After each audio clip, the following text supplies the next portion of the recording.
వాళ్ళకి రిలీజ్ చేయాలనుకున్నా చేయాలనుకున్నా నీ బిడ్డ పెళ్లి చేయాలంటే చేయాలి కదా. నువ్వు బతుకుంటే చెప్తా, బతుకున్నప్పుడు ఎలా చేస్తావు?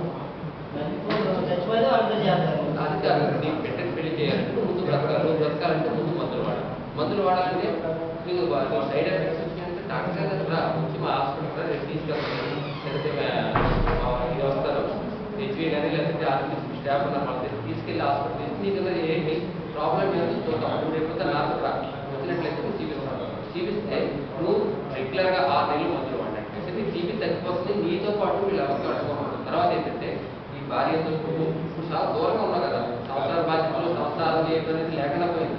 నువ్వు మందులు తిన్న తర్వాత నువ్వు మళ్ళీ యథార్థంగా పాత రోజులు ఏవైతే ఉన్నాయో అలాగే ఉండొచ్చు. నీ బిడ్డను చదివించుకోవచ్చు, నీ కొద్దిని చదివించుకోవచ్చు, నీ బిడ్డను పెళ్లి చేయొచ్చు హాయిగా. అది కూడా ముసలి రేపో మొక్కలు పోయినా ఉన్నాడు. ఎవరు చెప్తారు నువ్వు వద్దని? నువ్వు ఆయన చూసుకోవడానికి నువ్వు ఉండాలా, నేను చూస్తాక ఆయన ఉండాలా? ఆయన చూసి ఎంత బాధపడుతున్నాడు నీ భార్య ముఖం చూసి ఆమె చూసాక నువ్వు అర్థం చేసుకోగలవు. అవి కూడా ఎలా ఉంటుంది, పిల్లలు ఎలా పోషిస్తున్నావు? నేను చెప్పేది ఏంటంటే నీకున్న జరిగిందంతా జరిగిపోయింది. మంచి అలవాటు పెట్టుకో. నీకు తీసుకెళ్తాను, రేపు వద్ద నేను వస్తాను హాస్పిటల్ తీసుకెళ్తాను. అదేనండి ముందు చెప్పారు సార్ ఏమని వద్దానా అమ్మాయి అని చెప్తే అసలు మందు మానేసి ట్రీట్మెంట్ తీసుకుంటే ఆ ప్రాబ్లమ్స్ ఇది అది కూడా అవార్డు ఏమవుతుంది. అంతకుముందు 2 ఏళ్ళు బాగున్నాడు, ఊరంతా తిరిగింది బాగా నేను చెప్పేది నా మాట వినండి.